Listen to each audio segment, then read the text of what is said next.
All right. Well, it is late on a Monday night here in Taiwan, and I just managed to get back home an hour or so ago and decided I am going to try my best to record a bit of gameplay here of Bardsung. I'm not gonna have any impressions for you guys. I might do that in a later video. Right now, I just want to show you guys where I am, what I'm doing, and also how I got here.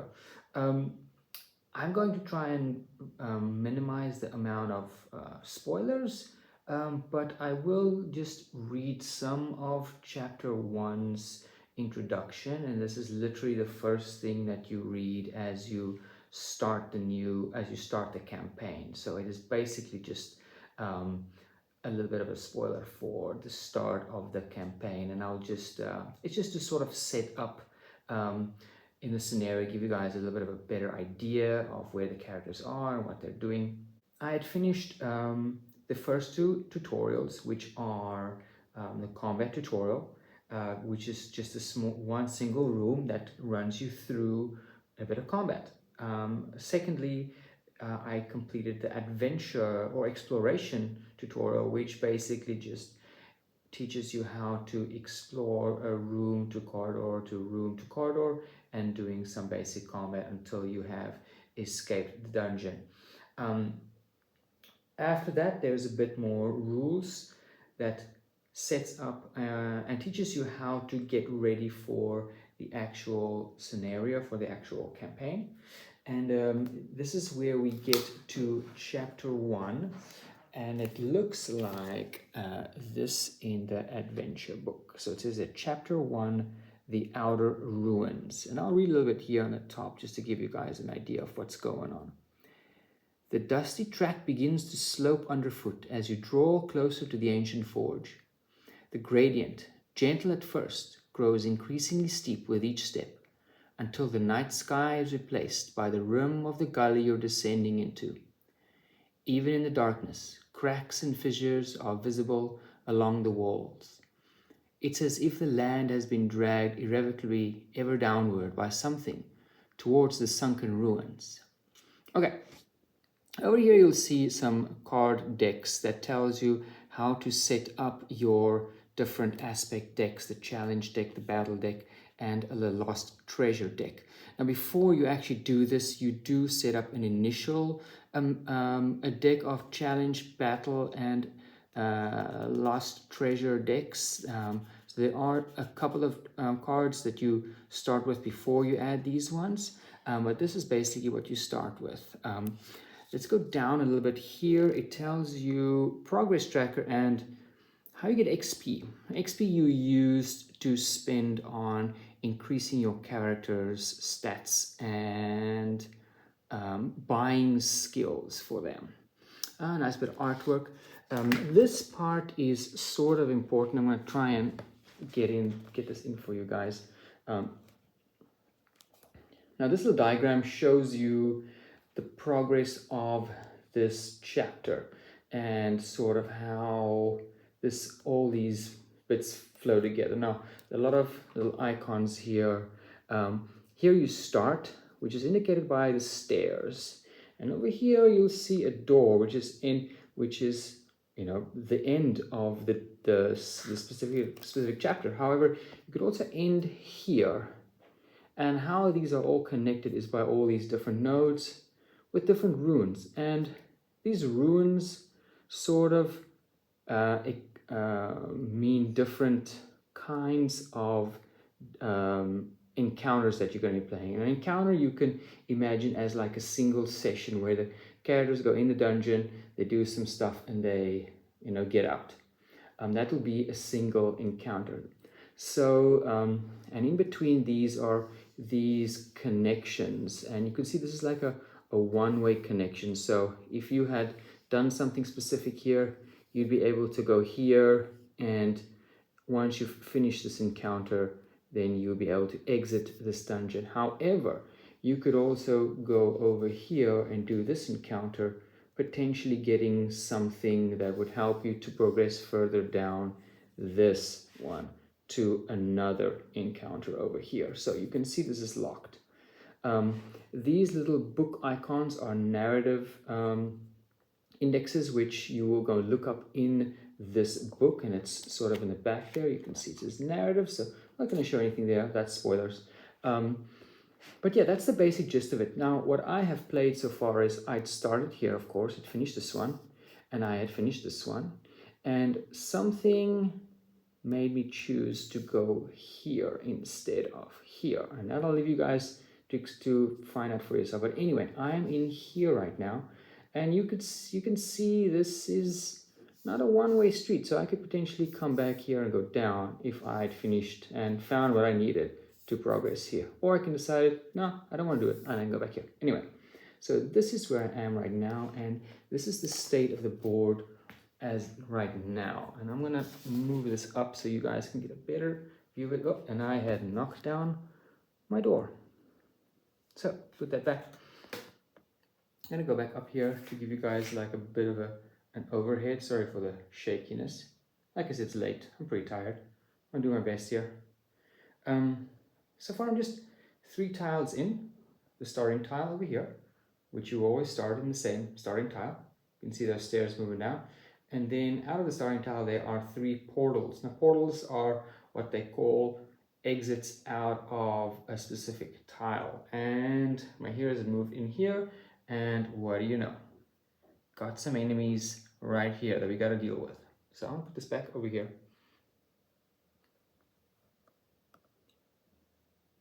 And I might switch over to a bit of a overhead view for the next part. All right, and we are back, and let me just quickly go over the most important parts of what you're seeing right now. Of course, on your left-hand side, you can see my 3 characters over here. I am playing, of course, with Nightfeather, Lightweaver, and Stoneheart. Lightfeather being over there, Stoneheart being there, and Lightweaver further to the back. Each of the characters has 2 pieces of equipment, left and right. Sorry that this is sort of out of frame there, and there you can sort of see that. And in the top, sort of stuck into the trays here, are my abilities, and I sort of just grab them to double check. I typically, at this point, you would sort of know what they do. The first couple of skills you got are pretty basic. And these really form the heart of what your characters are going to be doing and using. Not so much the character's equipment at this point. At this point in time, in the beginning, your character's equipment don't really do a whole lot. And you can see that these don't even really have any text on them, or got a few icons, but it's not a lot on here. So just pretty basic at the moment. However, this equipment gets upgraded later on and becomes more powerful. The only one that has text on is Lightweaver's Arcane Focus, and you can see it says here, this hero can't attack the enemy in the same node. So that's the only thing. So it's not even a benefit, it's sort of a drawback of using this weapon, but you know, she has a range of 2 indicated by her character card over here. Speaking of the character card, let's have a brief overview of what these do and how they work. Over here, of course, movement speed, defense, and you know, this is health, HP, you know. This is range, how far she can attack. Of course, her arcane focus means she can attack in the same space as another character, but she can attack up to 2 spaces away. And then her damage dice, which is a d6. And you will see all the characters' damage output is really dependent on their characters. So on their character class, the Lightweaver is a d6. Let's have a quick look at Stoneheart here real quick. Stoneheart is, of course, a little bit stronger here. She has a bit of a stronger defense value here and health value. her attack range is 0, and she rolls a 1d8 for damage. So that is pretty strong. At the bottom it says if this hero is with if this hero hits with 2 different attacks during their turn, replenish 1 fate. Anyway, so that is possible if you attack with 2 different attacks. So for example, if I were to use Balanced Strike followed by Backswing, and I hit both, I can replenish a fate. And a fate point, the fate is sort of at the top there. I'm going to try and move this up a little bit. You can see some tokens at the top there, and the top 3 are my fate. So you have 1 for each character. The other tokens are other items and healing things and campfire. I believe they're called firewood tokens that you use to make campfires in the dungeon. Sort of like checkpoints. Very cool little feature that I really like. The firewood, little campfire mechanic. Anyway, over there's Night Weaver, Night Feather. Night Feather is pretty good, of course. Let me grab the card and let you guys have a little look here. I really like the art on these. They're fantastic. A little bit more agile, a little bit more movement, and rolling a d6. This one says if this hero critically hits an enemy that is the only enemy in the zone, replenish 1 fate. So these character cards and abilities, oops, apologies about that, help you replenish fate. And fate is sort of a pretty crucial resource in Bardsung. A lot of the attacks and skills require fate. So if you run out of fate, the number of options you have is significantly reduced. Just as in D&D, you're going to be rolling a d20 to hit, and then after that you're going to be rolling the character's damage dice to see how much damage you do. Now in this game you only have 2 sort of damage that you do. So 2 sort of wounds that you typically you have one that says hit and one that says critical. Now how that works is after you roll your d20 to hit, you need to roll your damage die, and then you will reference this enemy's I think this is called grit value or toughness, whatever. Now if your damage die, your damage roll equals or exceeds this value, then you will do a critical hit.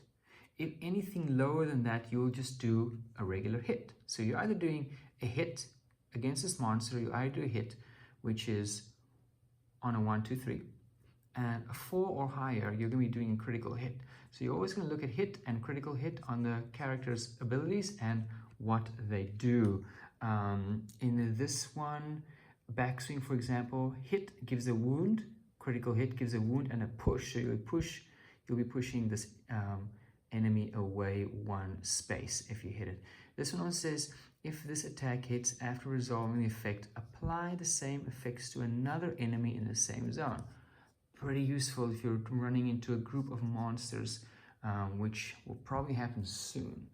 Now one thing I saw people were talking about is this going to become a mess of tokens and status effects on the heroes and the enemies on the board?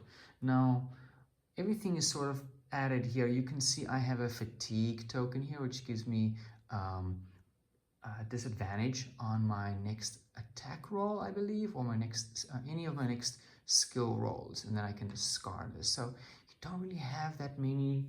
I mean, I guess you could add the rest over here, but as far as enemies go, you typically only give them a single wound token if you hit them once. Their second wound either kills the monster or flips their card. So this is a good example. I have my brigand and my brute here. If I do 1 wound to the brigand, I'll put a little token on his or next to his model, next to his mini.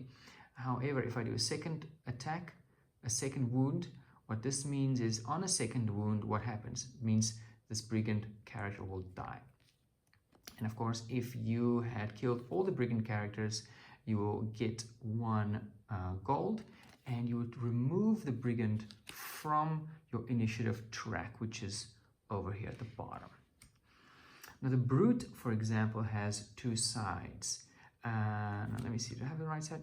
Oh, here's the right side. This is the starting side for the brute.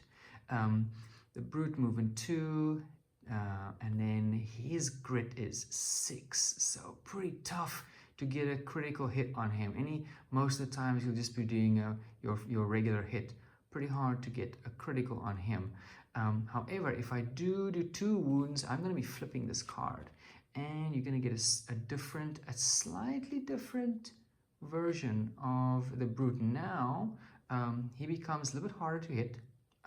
And sorry, this is one thing I should have explained first. The D20 roll to hit, this is your target number TN. So I'm going to be rolling the D20 with my attack, trying to meet or exceed this number.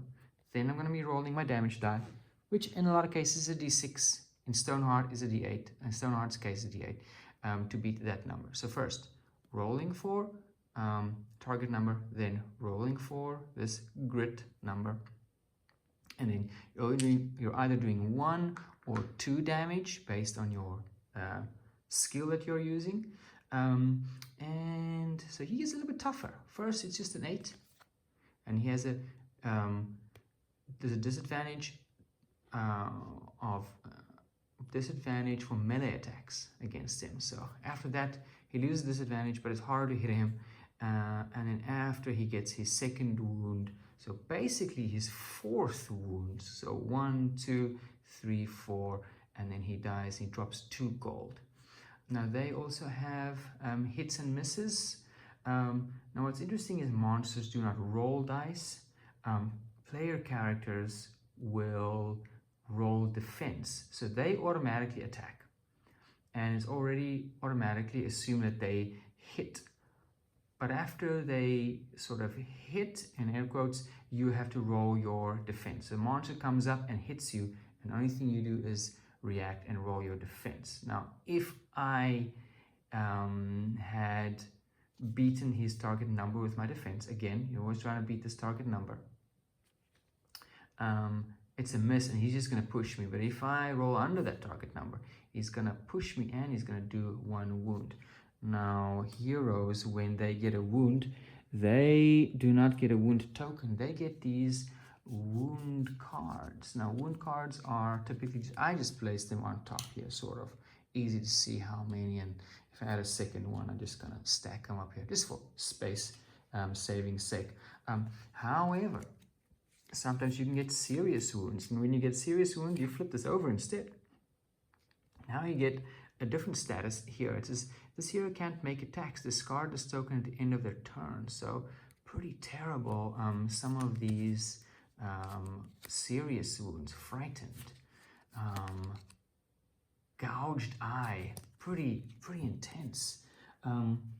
This track over here is not really used for cards, but I keep it here since this board is so massive, it takes up so much space.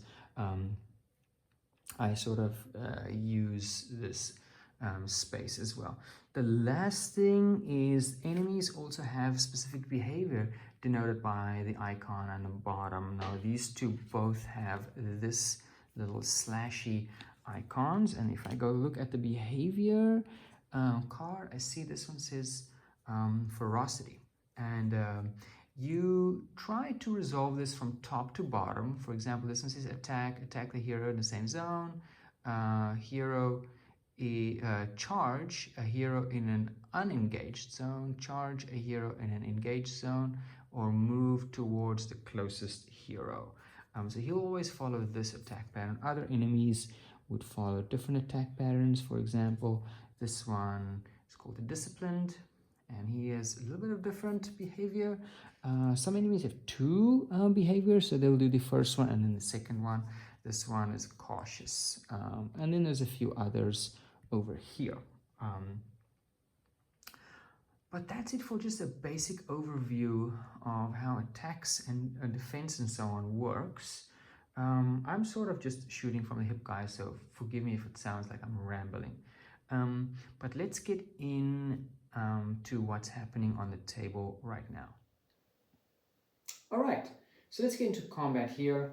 On my initiative track, I have Night Feather, who's going first. Now, since Night Feather is going first, he or she, I'm not sure if it's male or female, it's a kenku, a crow. Since he is not in the same space as any of the enemies, and I do not want to get into that space.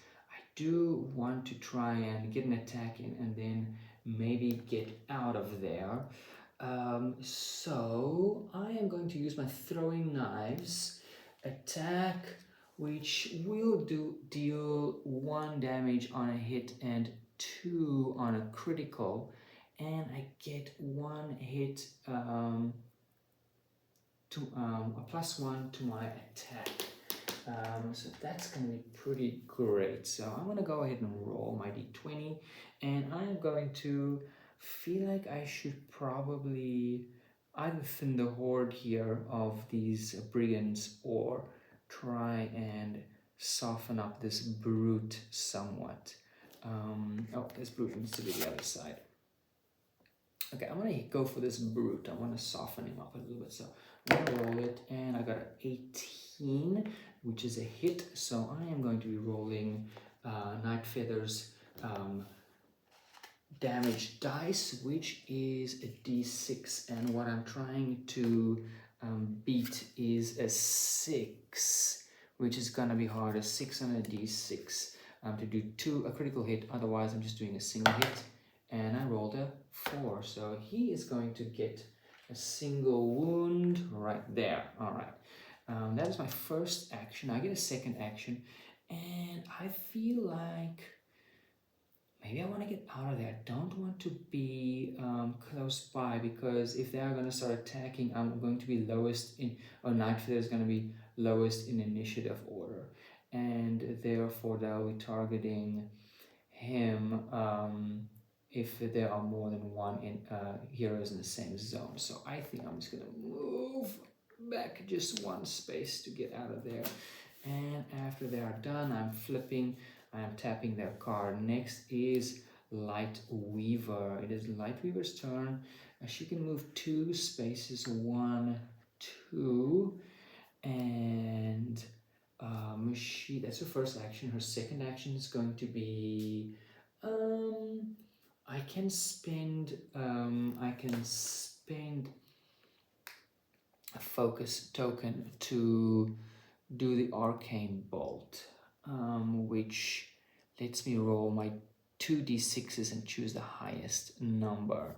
But I'm just gonna, instead of that, I'm just gonna use my Magic Blast, which has no focus cost. I keep knocking on this door. And I think I'll do that and try and get this brute. So I'm gonna roll it, and I rolled a 15. That's pretty good. So in this case, I rolled d6. I'm probably just gonna do 1 damage to them. It doesn't really matter. 5, which is enough to flip the brute's card to their heat upside. That's what it's called, heat upside. So, and that'll be Light Weaver's turn. I'm well out of range of them. Now Stoneheart's gonna come in here and take the brunt of the defense here. So he's gonna go 1 and 2. Oh, that doesn't actually put me right next to them. Okay, so in that case, I cannot attack them yet. I'll have to spend a focus to use my charge attack, which is a charge attack, which allows me to move up to 3 zones and then hit. So I'm gonna go over here and flip. I'll show you guys over here. There are my focus tokens. I'm going to flip this one over. So I got 1 more to spend. And then Stoneheart is going to charge. So he's going to move up here. I really want to get rid of this guy. Come on now. 15, yes. And she rolls a d8. And this actually gives me a pretty good chance of hitting that. Rolling this 4. You can see the greatest value is 4 now. So you roll a 4 on a d8.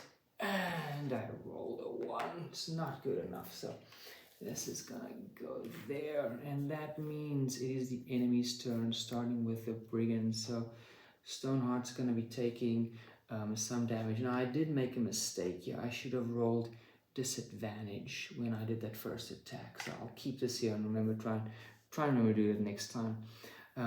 Probably do this with the first defense, which is gonna suck for me. So the brigands. Since we're in the same zone here already, this brigand is just gonna go ahead and attack Stoneheart, and Stoneheart's gonna defend with a 5, 6, 7, 8.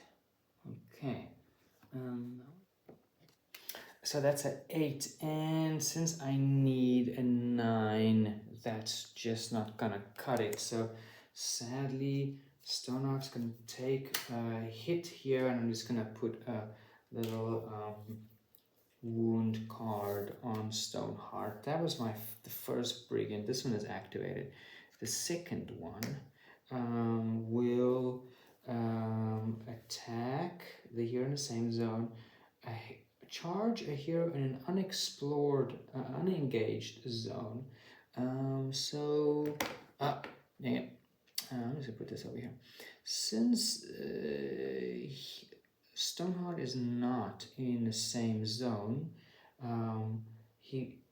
this character's AI card says we need to go find an enemy in an unengaged zone. So that would be the 2 over here, 1, 2. Now we have 2 heroes in the same space, and ties are broken by initiative order, which means Nightfeather is going to get hit. So Nightfeather is going to try and defend here. He or she just gets a +1 to their defense, and I rolled 13, so 14. That is well above the brigand's target number of 9. No problem, I have defended, and this one's going to do the exact same thing, which means they move 1, 2, and defend. Come on, Nightfeather. 18, rolling like a champ. Okay, no problem. So the brigand's gone. Brute's up next. This brute is heated up, a little bit hot here under the collar, and now the brute needs to get busy here. Okay, so he is going to use the same AI card, which means his first attack's gonna be attack the hero in the same zone. Alright, so Stoneheart is trying to defend, and I get a +3 based on my defense here and my constitution or defense bonus. So I get a 2 + 1 is 3, so I get a +3 to my roll, and that is a 2. Not even close, and I'm just gonna get 1 hit here. So he hits me and he pushes me, so I want to go flying back here. Boom. Okay, so now I'm in this zone over here. Okay, and what else is gonna happen now? That is all the characters' actions, and so I gotta do a little bit of a shuffle. Now I try and just look away, look into the distance as I'm shuffling these, and try not to think about which goes with it. It's sort of a little bit strange, but anyway. And oh my gosh, I feel like that was not a fair shuffle because my heroes are going first again, and then they are going. Anyway, I'm not going to change it right now. I'm going to use that advantage for the time being. Stoneheart's in its own zone. These 4 characters, and there are no limit to the amount of characters that can be in a single zone. But Lightweaver is going to go first. Lightweaver cannot attack a hero in the same, attack enemy in the same zone. So I will have to move out of here. Now, if I move out, I am going to provoke an opportunity attack, which means I will need to do a defense. Opportunity, I think it's not called an opportunity attack, but I'm using D&D terms. I think I'm gonna move closer to Stoneheart here, I think. And I need to dodge here.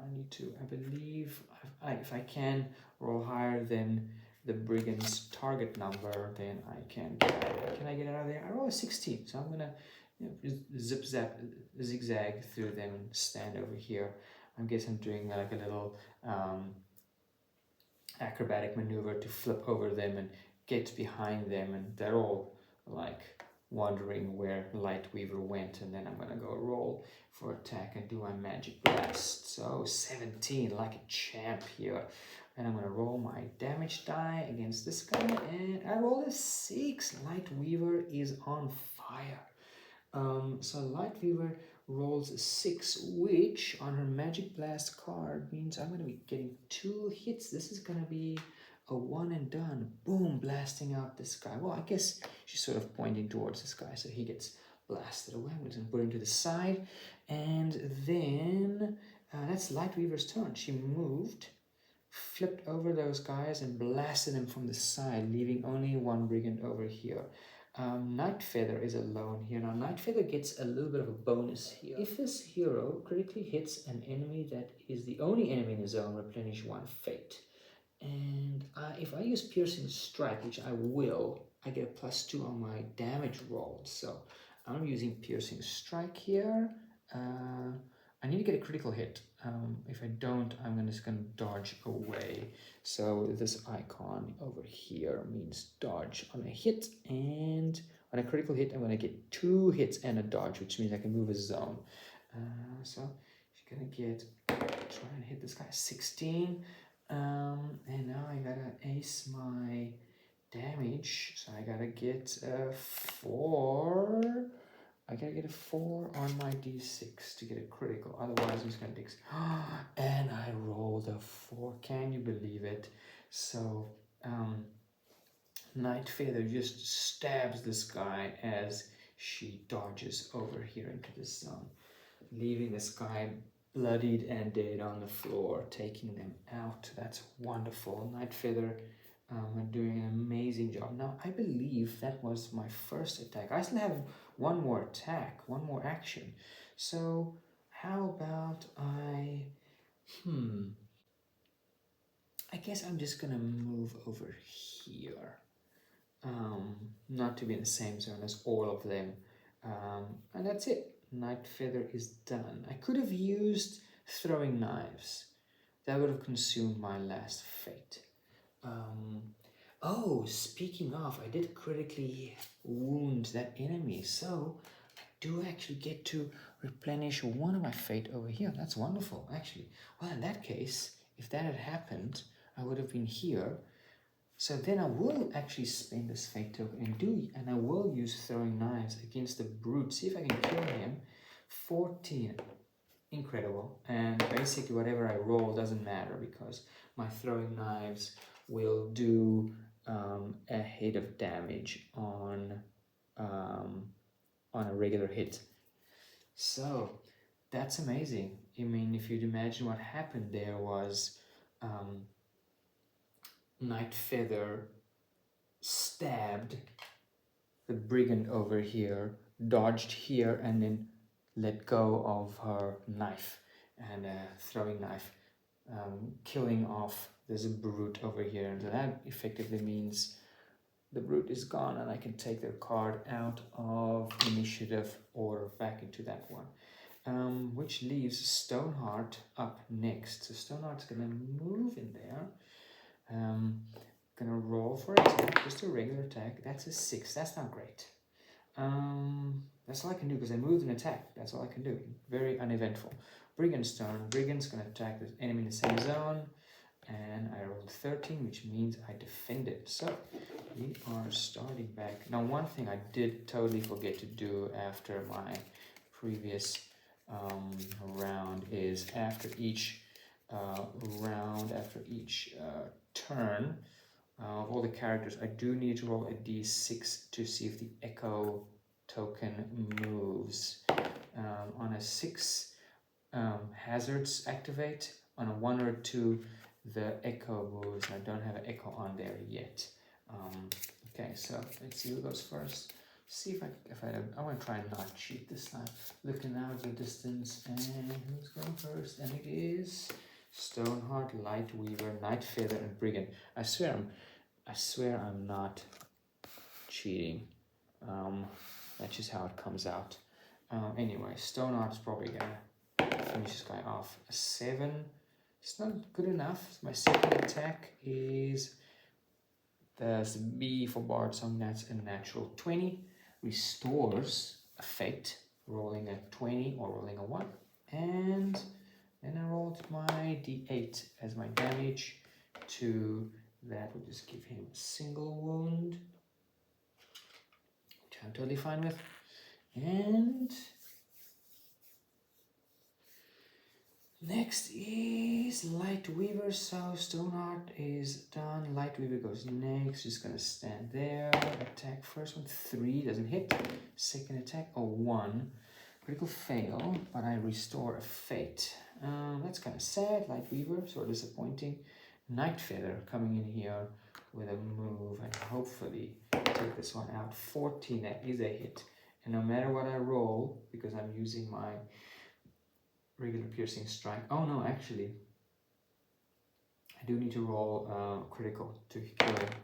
And I rolled a 1, which just means I'm dodging away. Okay, well, that's kind of uneventful. Couldn't even get a single hit on that silly brigand over there. Actually, before I do initiative, I'm going to roll for events. 1. That means this echo token is going to spoil my game here. So when an echo token moves, I need to see if there is a singular connected zone between the echo token and my heroes.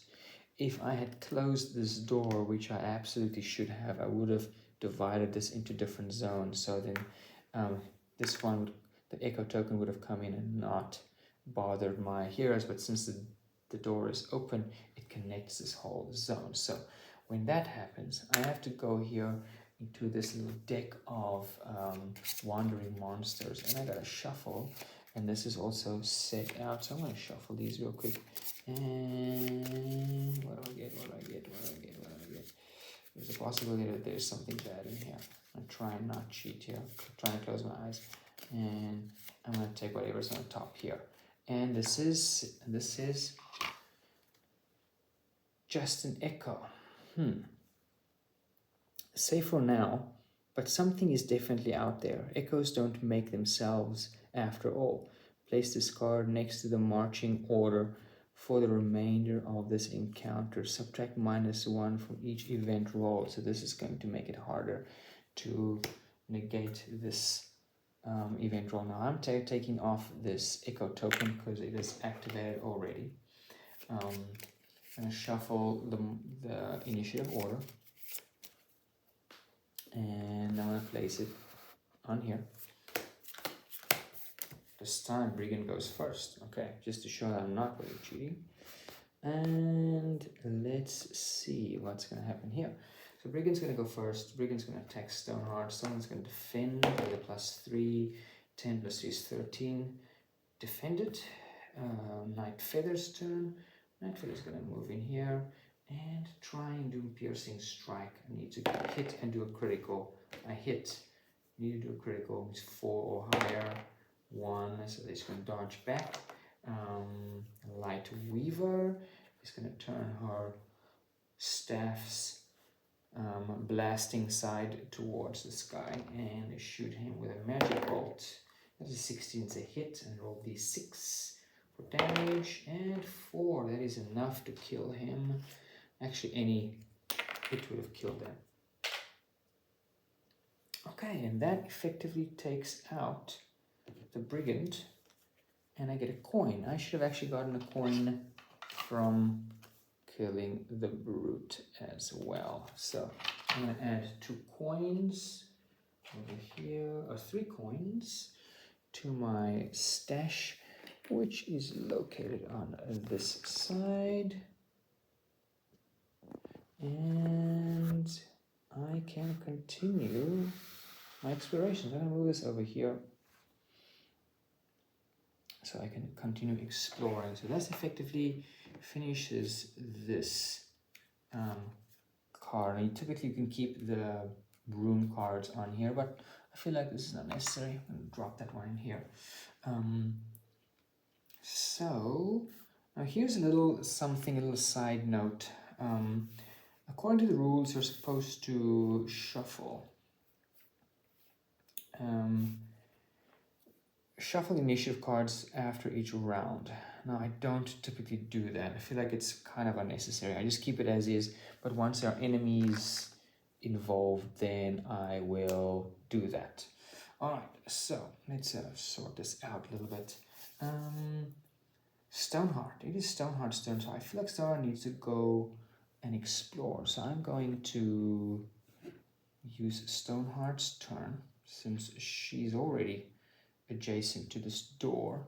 Now you can see something here, and this is a lost treasure token. If I can place a tile on here, that lost treasure will sort of spawn there. So since I'm in a room, I need to draw a card, which I'm doing right now, and let's flip it over and see what this is. This is another combat encounter. Okay, well, I need to find a tile first of all, which looks like this, and it has, I think this would make the most sense since I want to cover that treasure token. I cover treasure token, so the treasure token spawns on the little room there.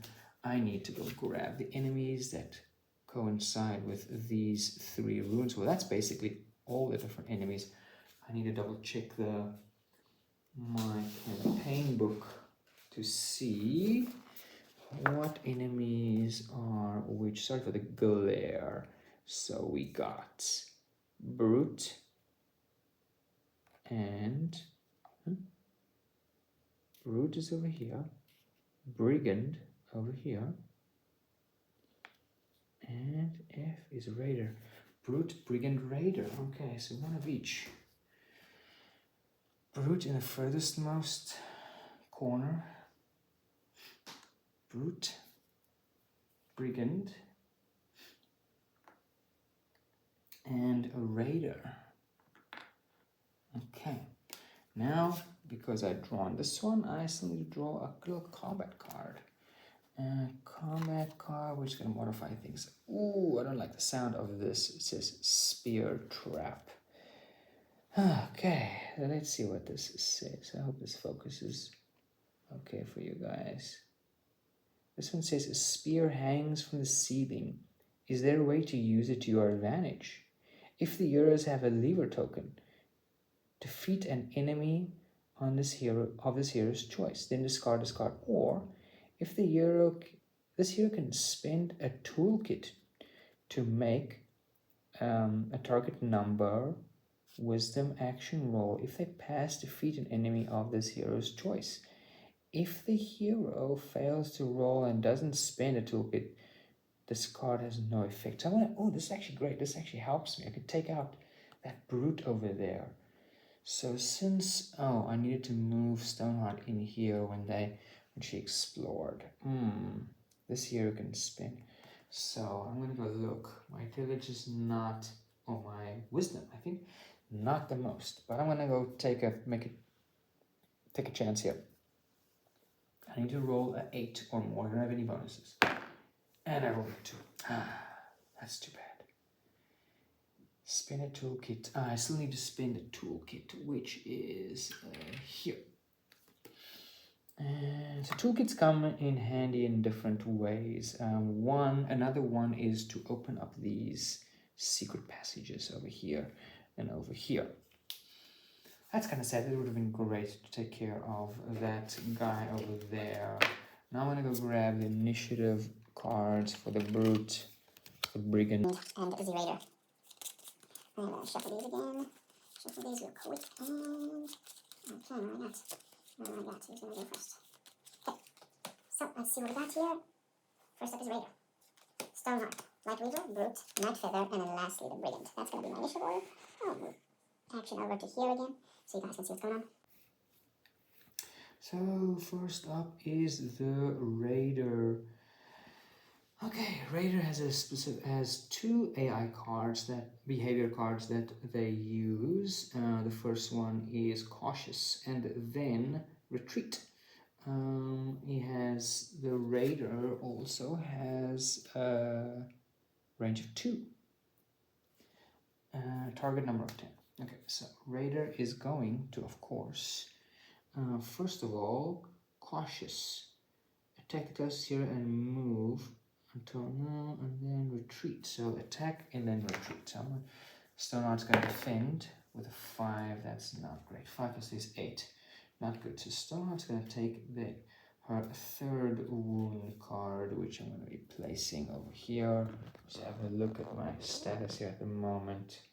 She's got 3 wounds there. Not too great. Night Feather's got 1. There's some other cards that have come out in earlier encounters. Not too bad. I got 3 out of 5 hits here. It's getting sort of dicey. And what else? That is it. That's the Raider. And then they're gonna retreat. So they're gonna move over here to that zone. Stoneheart. Stoneheart is, I think Stoneheart's gonna spend their charge. So I'm going to spend my fate token charge in here because charge allows me to move when I roll. It's a 12. That's a hit against the Raider, which I'm trying to take out.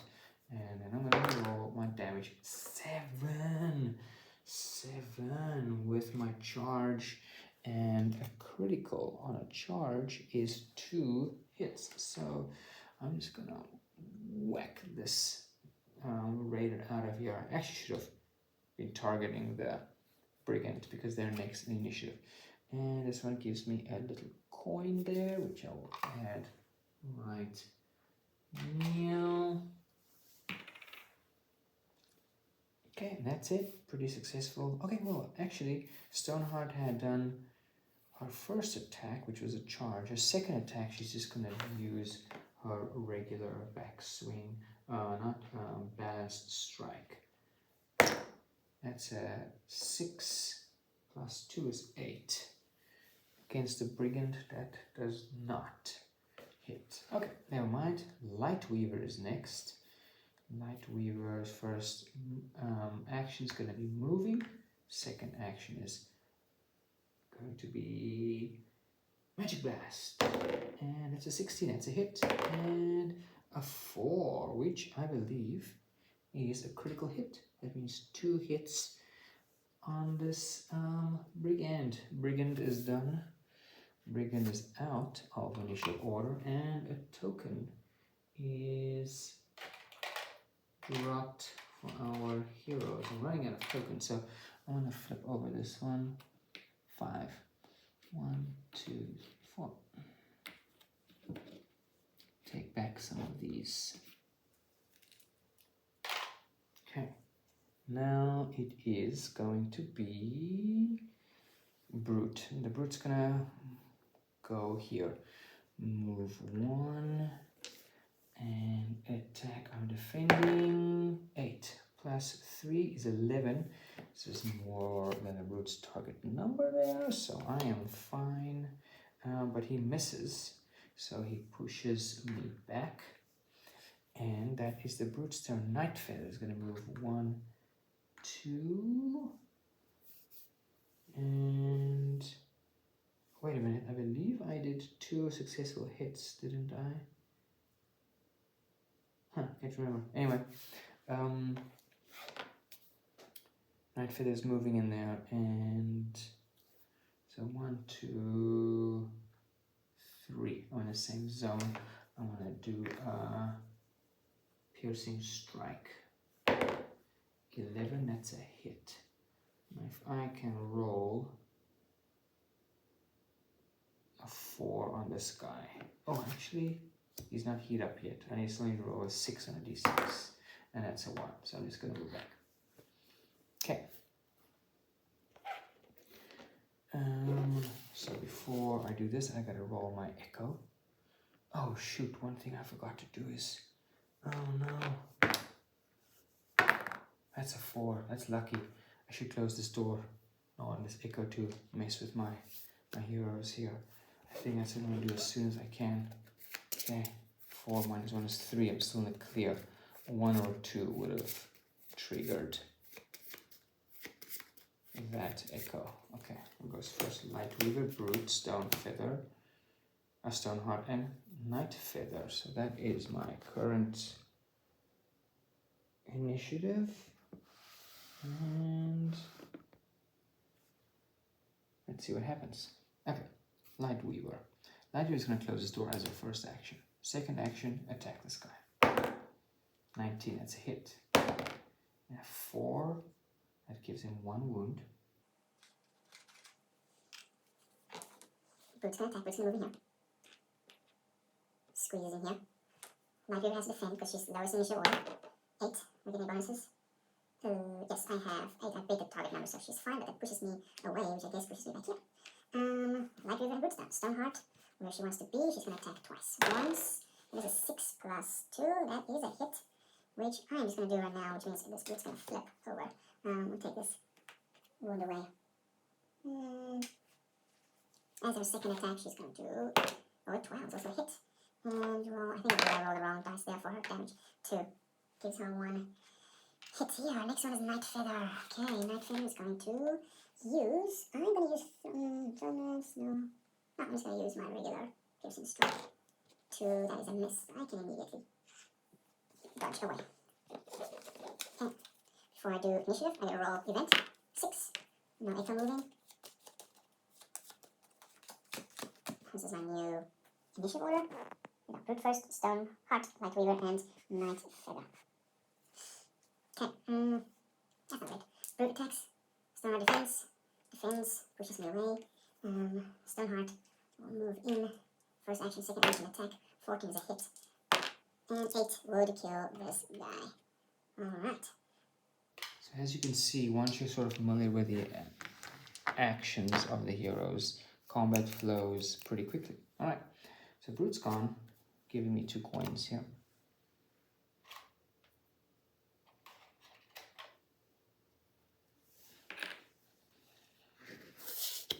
And Stoneheart has gone. So now I am going to explore, I think, with Light Weaver. Light Weaver is going to move 1, then do an explore action, which is going to give me a room. So I'm going to draw this room card, and that is, let us see, oh, it's another combat encounter. That's a big one. Okay, well, let's set this up here. And I gotta draw a combat challenge card, which is... Oh no, this does not sound good. Ambush. Enemies flood out the darkness, quickly surrounding you. Each year rolls a d6. Now, let's go with Stoneheart first. 6. And Light Weaver, 4, 5, 6, 4, 5. If a hero rolls 4 lower, place this enemy. Oh, none of them did, so that's perfect. Whew. Okay, that's it. And now I gotta set up the enemies. Okay. Alright, I've gone ahead and just set up this room here. Got a raider and 2 brigands here that we have to face. I still need to grab this little lost treasure token, which I will probably do after I've hopefully defeated these 3 guys. I can either go out here or here, which would send me off the edge of the map, basically finishing up this specific encounter. And then what I would do is I would need to go reference the adventure book again and go find what this is in the book and what this tells me, and this will progress the story as is hopefully it gives me a way to continue on in either way here. But yeah, just as a final thought, and I'm not going to go deep into my thoughts right now, but as you can see, once the game starts flowing, it actually goes pretty quick.